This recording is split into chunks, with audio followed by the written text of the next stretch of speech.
Olá, meu nome é Maurício Vaz, professor da URGS, e hoje daremos continuidade ao modelo ISLM, também conhecido como síntese neoclássica. No vídeo de hoje falaremos sobre a relação de equilíbrio da curva IS da LM e quais são os processos de tendência ao equilíbrio de pontos fora das curvas, tanto analisando aspectos de cada curva como também em seu conjunto. No primeiro vídeo que vimos sobre o modelo ISLM, nós fizemos a contextualização geral, posteriormente a questão da curva IS. No segundo vídeo, falamos sobre a curva LM. Agora vamos analisar como as duas se interagem, como cada ponto fora da curva IS e, posteriormente, LM tende ao equilíbrio por dinâmicas próprias e depois como esse equilíbrio acontece quando as curvas estão atuando de forma conjunta. Vamos analisar então diferentes possibilidades de tendência ao equilíbrio, mas veremos que ao final do processo sempre haverá uma tendência a equilíbrio simultâneo, tanto no mercado de bens e serviços como no mercado de ativos. Vamos lá.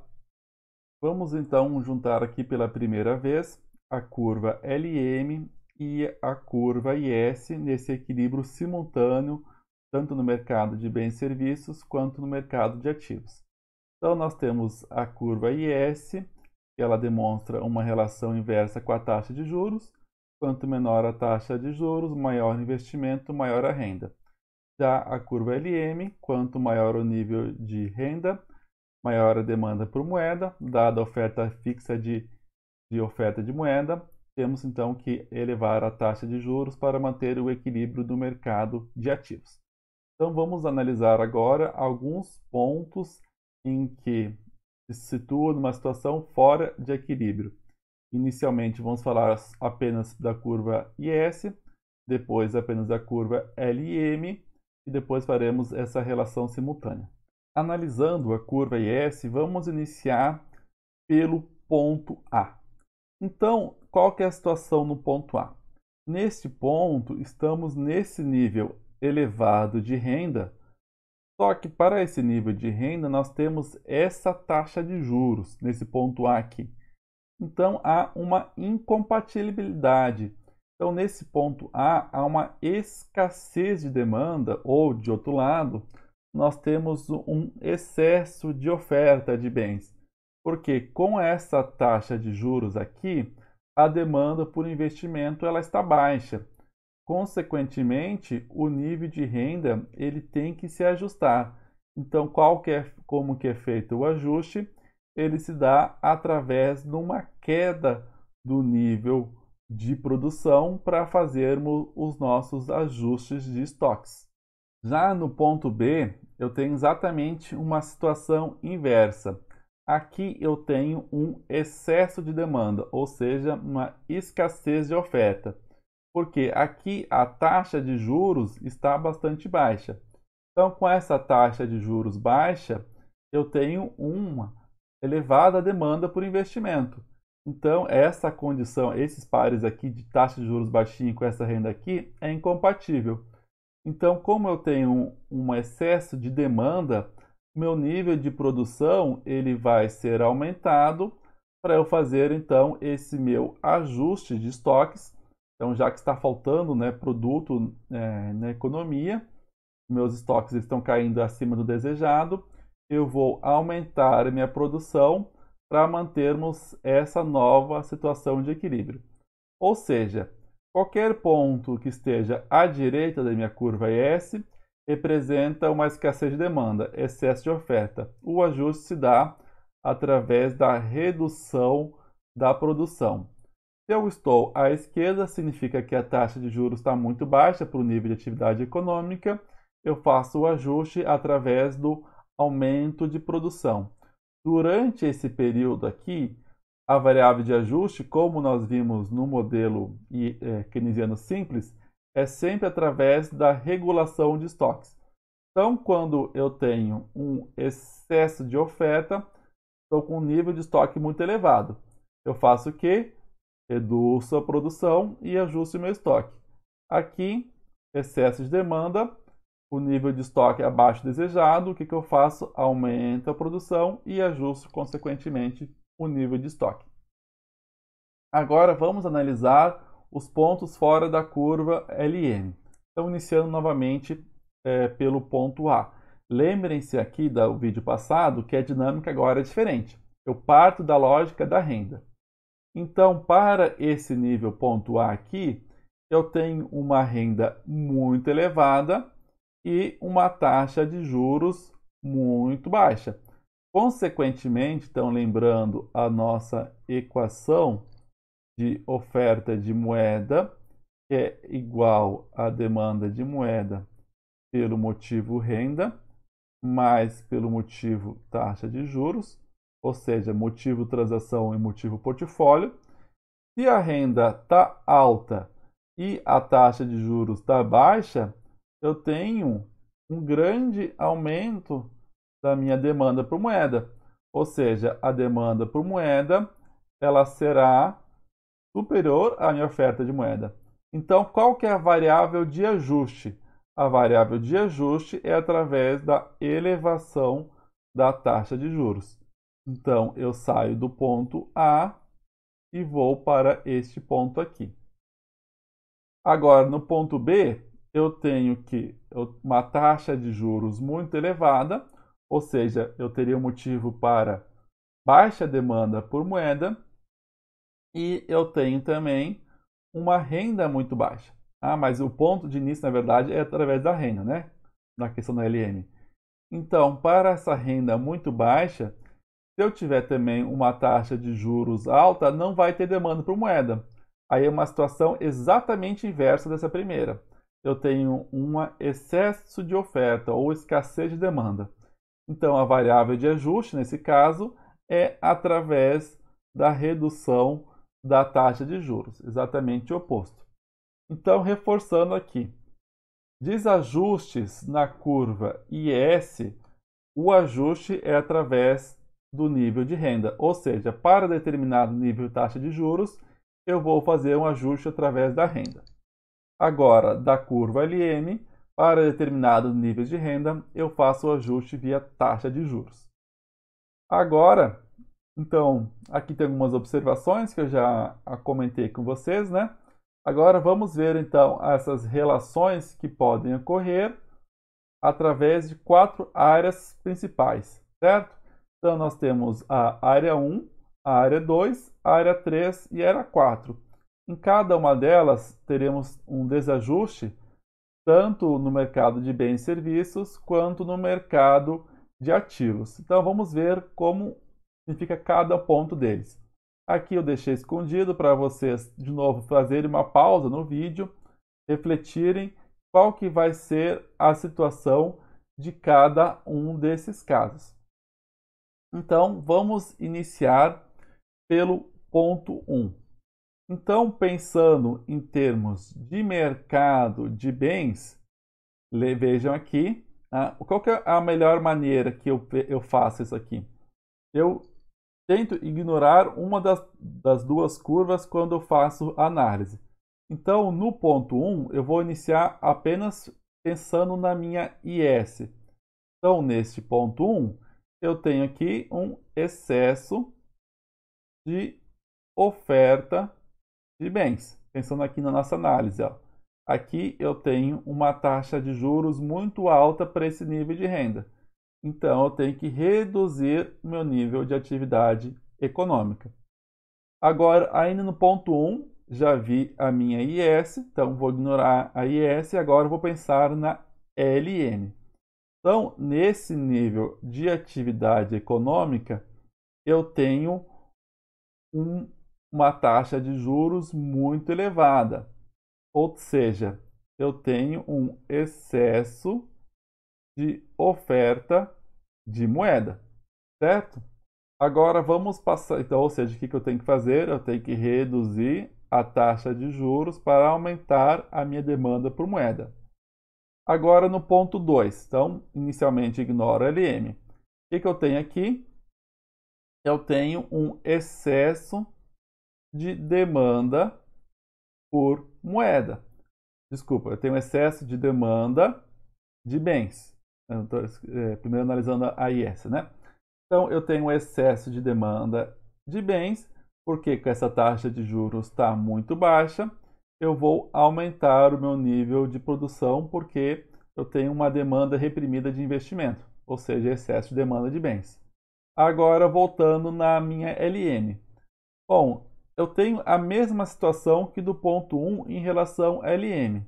A esse nível de renda, a taxa de juros está muito baixa. Consequentemente, eu tenho um excesso de oferta de moeda. No ponto 3, o que eu tenho agora?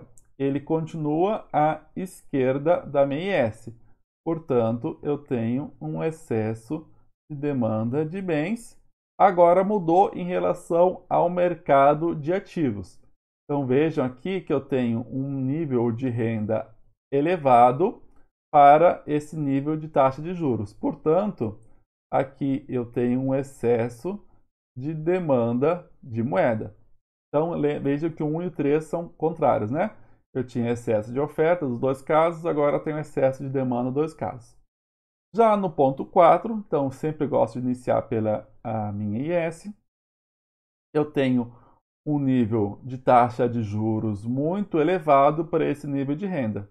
Portanto, eu tenho um excesso de oferta de bens. Já aqui em termos de mercado de ativos, eu tenho um nível de renda alto e uma taxa de juros baixa.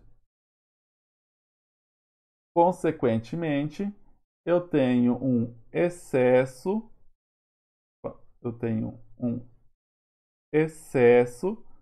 de demanda por moeda. Eu teria que fazer o quê? O ajuste ao elevar o meu nível de taxa de juros para chegar no momento de equilíbrio.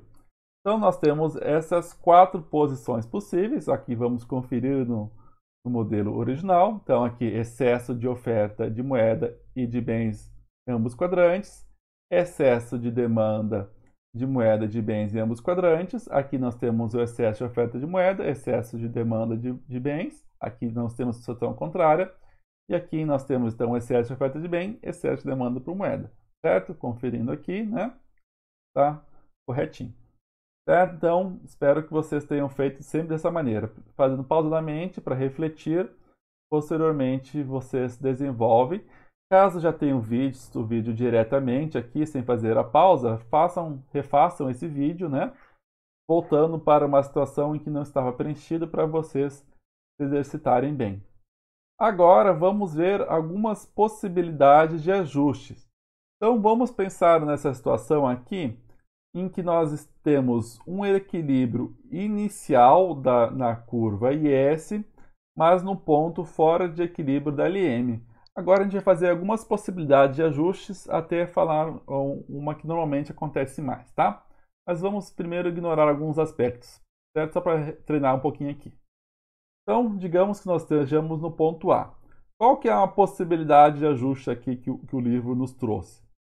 Ao mesmo tempo em que eu vou reduzindo a minha taxa de juros para alcançar o equilíbrio do mercado de ativos, vejam bem, né? Aqui que eu tenho? Eu tenho um excesso de oferta de moeda, né? O mercado de ativos de bens está ok. Então, eu tenho excesso de oferta de moeda porque a taxa de juros está alta e a renda está baixa. Ou seja, eu não tenho demanda por moeda. Então, o que eu vou fazer? Eu vou reduzir a taxa de juros. Só conforme eu reduzo a taxa de juros, eu vou criando estímulos para aumentar o meu nível de atividade econômica. Então, eu posso chegar no meu novo ponto de equilíbrio por meio desse processo. Vou reduzindo a taxa de juros para aumentar a demanda por moeda, consequentemente, eu vou aumentando o meu nível de renda e chego nesse ponto de equilíbrio aqui. Vamos pensar uma outra possibilidade. Digamos que eu seja fora de equilíbrio, tanto do mercado de ativos, mercado de moeda, como também através de uma situação de desequilíbrio no mercado de bens e serviços. Então, lembramos do meu ponto F. Nesse ponto F, eu tenho excesso de oferta de bens, mas eu tenho um excesso de demanda por moeda. Então, pegando a mesma lógica anterior, supomos que vamos aumentando a taxa de juros, conforme eu aumento a taxa de juros para chegar no equilíbrio do mercado monetário, eu vou diminuindo a minha atividade econômica. Chego no ponto G. Aí eu encontrei o equilíbrio no mercado de ativos. Só que nesse mercado, no ponto G, que eu estou equilibrado no mercado de ativos, eu ainda mantenho um excesso de oferta de bens. Então, qual que seria uma tendência possível? Eu reduzindo o meu nível de atividade econômica até chegar no ponto H. Só que nesse ponto H, eu saí do equilíbrio do mercado de moeda, do mercado de ativos. Ou seja, eu tenho que fazer um novo ajuste. Aí vai ser basicamente o ponto anterior. Vou reduzindo a minha taxa de juros, consequentemente aumentando a minha renda até chegar nesse ponto E. Aqui são algumas possibilidades teóricas de ajuste, certo? Mas agora vamos pensar um pouco mais de como funcionam esses mercados. Nós sabemos que o mercado de moedas, devido principalmente às características contemporâneas do mercado de ativos, nós sabemos que as operações nesses mercados podem ser feitas de forma praticamente instantânea. Então, se algumas décadas atrás esse ajuste no mercado de moedas já era muito rápido, porque através de ligações poderiam ser feitas recomendações de sair do mercado de moeda para o mercado de títulos, ainda mais agora com o avanço da tecnologia, em que as operações são feitas através de informações através de computadores, ou mesmo através de robozinhos virtuais que utilizam alguns algoritmos, essas operações são basicamente instantâneas. Então, na prática, que situação nós temos? Digamos que estejamos nesse ponto A, qual que vai ser a lógica? Há um ajuste instantâneo para o mercado de ativos. Então, o ajuste é automaticamente, praticamente feito através da queda na taxa de juros e posteriormente eu vou fazendo o ajuste até chegar na minha curva IS através de aumentos na minha renda, mas sem sair de uma situação de equilíbrio na minha LM, porque as situações aqui no mercado de moeda, eles vão sempre ser ajustados de forma instantânea. Tá? Então, eu tenho um ajuste instantâneo no mercado monetário. É basicamente assim que vai acontecer na prática nas economias. Já o mercado de bens, embora haja uma flexibilidade relativamente alta também, quando as economias operam na capacidade ociosa de fazer o ajuste na produção, ou seja, eu aumentar o meu nível de atividade econômica, ele não vai ser, obviamente, tão rápido quanto esse ajuste no mercado monetário.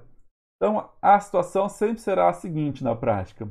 Eu faço o ajuste automático no mercado monetário, posteriormente eu faço o ajuste no mercado de bens e serviços.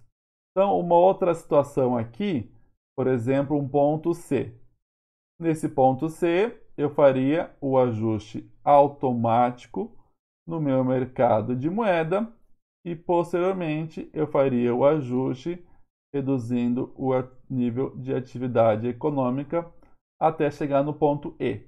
Mas, embora o que tenha essa dinâmica aqui, no final do processo eu sempre terei essa situação de equilíbrio.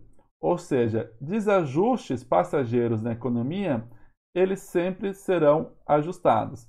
Então, qualquer ponto fora da curva LM, eu faço esse ajuste automático via taxa de juros. Ajuste instantâneo, não automático, né? Bom, e posteriormente em pontos fora do equilíbrio da curva IS, o ajuste é feito através do aumento ou redução do nível da renda. Então, para esse capítulo, para essa videoaula, usamos mais uma vez o capítulo 5 do Manual da USP, organizado pelos professores Lopes e Vasconcelos. Com isso, concluímos o modelo ISLM em termos de tendência ao equilíbrio. Agora, no próximo vídeo, nós falaremos sobre os motivos de deslocamento de cada curva e quais são os impactos nas suas interações, os motivos que uma política monetária seja mais eficiente ou uma política fiscal seja mais eficiente. Falaremos também sobre as vantagens e consequências de cada uma delas. Até lá!